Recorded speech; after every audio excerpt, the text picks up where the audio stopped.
In this video, we're gonna be cooking and tasting 100 years of train food. And yeah, I became a conductor just so I can make this video. All aboard!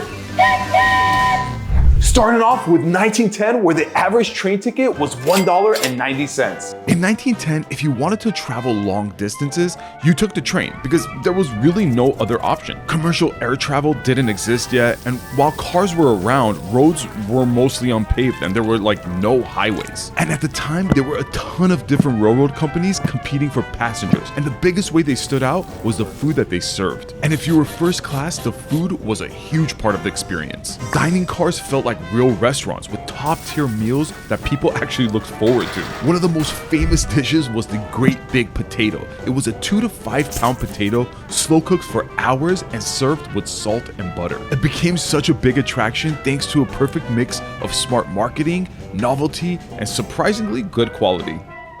Cream, we're back again. And I see a big baked potato in front of me. I see a bunch of eggs, lamb chops, beans. Why is this potato like Huge, massive? Right? In 1910, they would have like 3 to 4 pound big potatoes. It was known as this tourist attraction almost. Like people would hop on the train just to try the baked potato. And it was nothing fancy like today. It was just a normal potato? With butter.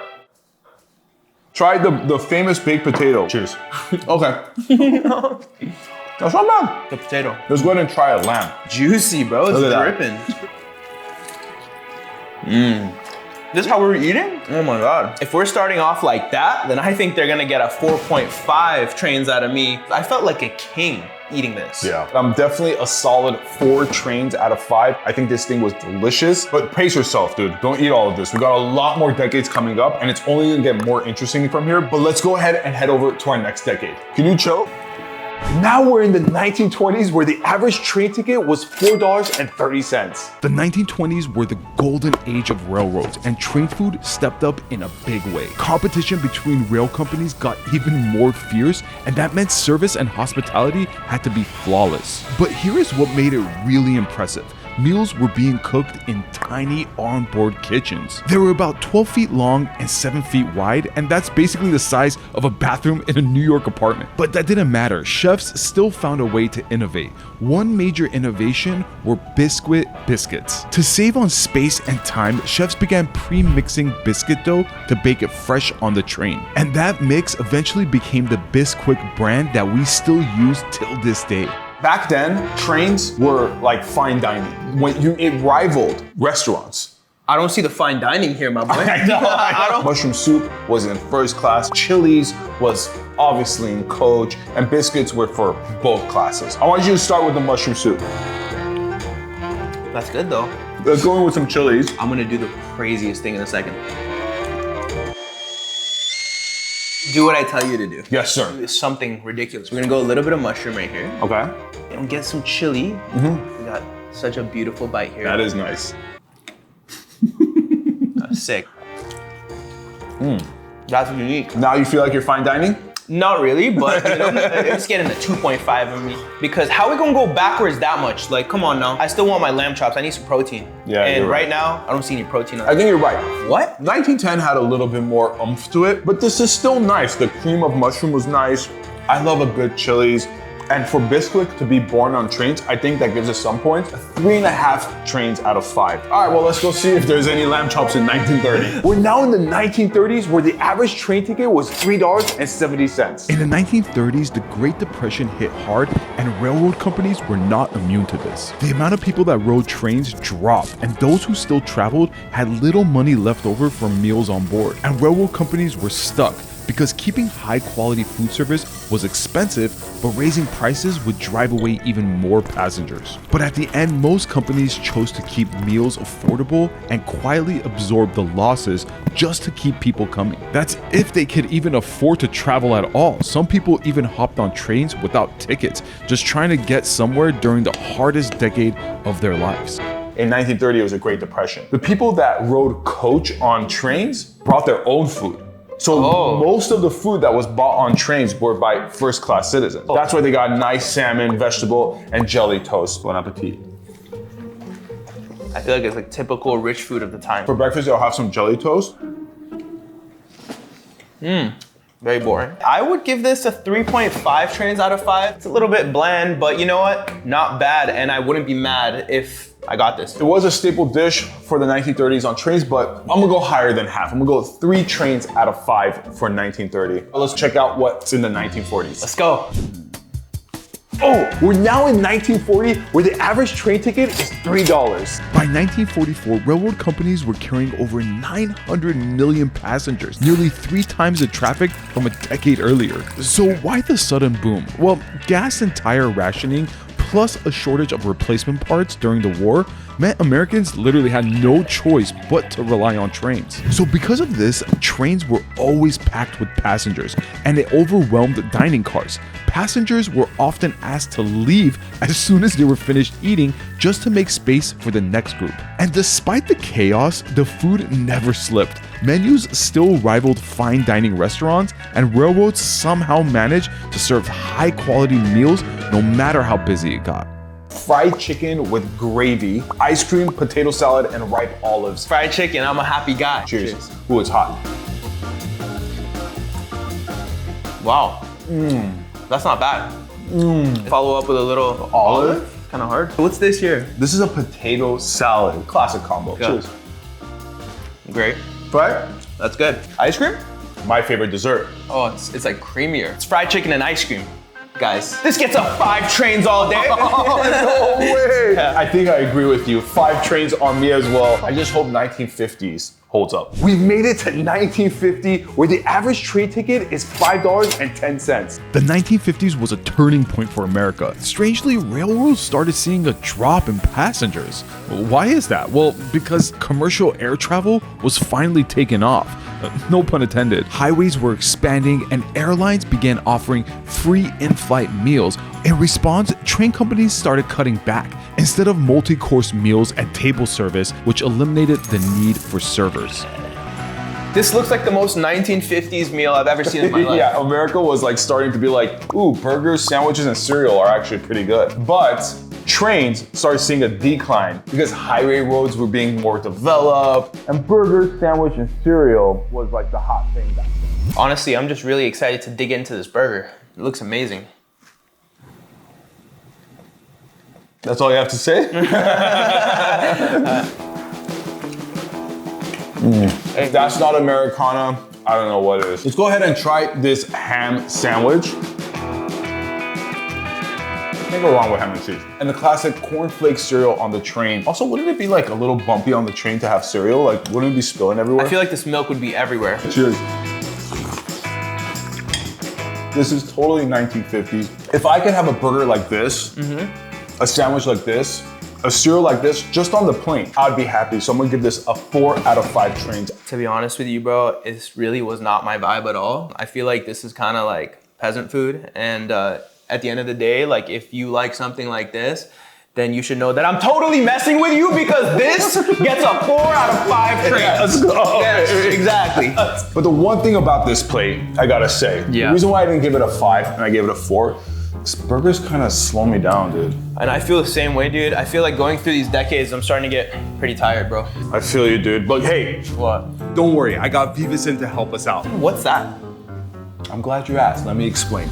Okay, Vivison is a wellness shot, gummies, and a drink pack that helps with focus, energy, stress, and even relaxation. And the best part is how convenient these things are. My favorite are these little shot bottles. Once you drink this little thing, in about 20 minutes, you start feeling the effects. It kicks in that fast. For me, sometimes I'm editing or writing and I just can't lock in. I drink one of these Vivison bottles and boom, I'm in the zone, focused for hours. There's no buzz or crash. Unlike coffee or energy drinks where you get this spike and then drop right away, Vivison, it just feels natural, smooth, and it just feels like your brain clicks on. Plus, it's small and portable, so you can take it anywhere, whether you're at work, on set, traveling, or just need a boost during your day. So if you want to snatch some of these Vivison bottles or gummies, hit that link in my description. And thank you, Vivison, for sponsoring this video. Now let's get back into the video and see what the 1960s has for us. It's 1960, and the average train ticket is $6.30. By the 1960s, train travel in America hit a new low. More people than ever were choosing airplanes and cars to travel, and railroads struggled to keep up. It got so bad that some trains stopped serving food entirely. Since onboard meals had always operated at a loss, things changed drastically. Elegant dinners were gone, menus got simpler, and food came from cans. And the main reason why is because the ones who actually used the dining cars were disappearing. Dining cars sat empty, and the golden age of train food was clearly fading.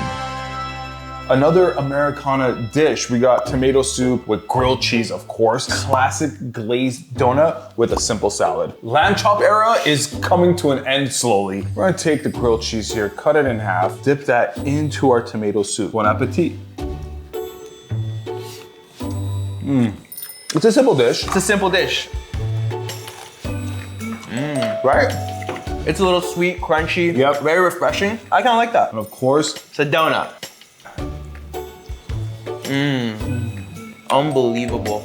I rate this dish a 3.5 out of 5. I would give it a 3.5 as well, because if I were to finish off my meal with that, I would be a happy camper. Let's go into the 70s and see what it's all about. We're now grooving in the 70s, and the average train ticket is $8.70. In the 1970s, Amtrak was born, and it took over nearly all inner-city passenger trains in the US. And if you're asking yourself, why did Amtrak step in and buy all these trains? Well, because private rail companies wanted out. They didn't want to be in the train business anymore, and the government stepped in to preserve what was left. Without Amtrak, passenger trains in America might have disappeared altogether. Amtrak kept the dining cars and crews from the old system, hoping to maintain the charm of classic train travel.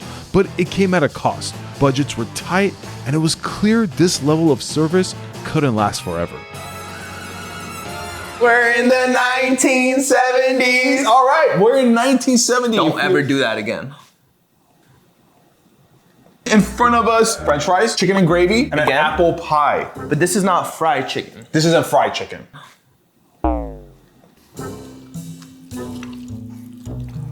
That's pretty good. Apple pie. Okay. How American is that? Oh my gosh. Nothing more American than an apple pie. If you give me an apple pie at the end of the meal, Go ahead. I'm gonna give you a big hug. Oh. Thank you, buddy. I love you, buddy. But think about the past when we're... Nick Giovanni is calling me, actually. Let's see what he thinks about this dish. Hey, Nick. What's up, dude? I'm shooting a video right now. I have a 1970s dish in front of me. It's chicken thighs with fries and an apple pie. If you were to eat something like that, what would you rate it, 1 out of 10? Okay, I'll rate it a 4.2. 4.2, thanks, I'll talk to you, bye. All right, well, Nick gave it a 4.2, but I don't think I necessarily agree with him because he didn't get to taste this dish. Yeah, he didn't get to So taste I'm gonna it. go ahead and rate this a 2.5 out of 5. I'm giving this a 4 out of 5. This was unbelievable to me. I'll take it again. That's huge. Well, let's go into the 1980s, baby. And the average train ticket is $17.70. In the beginning of the 1980s, Congress ordered Amtrak to break even on food costs, forcing major cutbacks in service. So to save money, freshly cooked meals were replaced with pre-packaged tray dinners heated in the microwave. But luckily, Amtrak's president at the time believed that good food could bring riders back. So he began reversing the cutbacks, and traditional dining service was restored on most long-distance trains. It's 1980 and things aren't getting any better. We have a Salisbury steak TV dinner here. Disgusting. We got popcorn and chips. I think we're giving up now. And muffins. I mean, what is going on? It's like we had great decades and then we hit 1980 and they're like, we don't really care about. This looks miserable. I'm not eating this, bro. You're not gonna force me to eat this. Oh my God. Give me a popcorn or something. And they're burnt too? Great. Yeah, burnt popcorn. What else, bro? Soggy chips? Let me guess. They're stale. I hate this decade. Dude, food was a loss leader for trains for a long time, so I think they're just trying to make their money back by giving you cheap processed food at this point. Hey, I'm not mad at this though.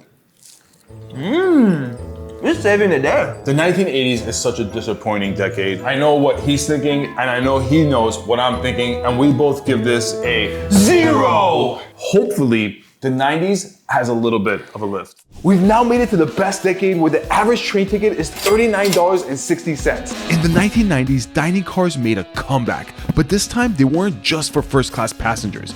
Anyone on the train could eat in the dining car as long as they ordered food. Amtrak also started pushing for more variety and regional favorites. On some routes, you could get tamales and black beans. If you were riding through New Orleans, you could get Cajun-style catfish. And those efforts paid off because during peak season, some dining cars were completely sold out. And that was because passengers were excited about the return of freshly made meals on long distance rides. And for a moment there, it felt like the golden age of train dining was back, just with a modern twist.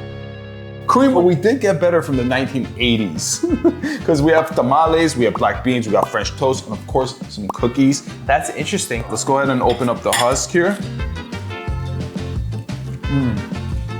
Oh my God, that is hitting.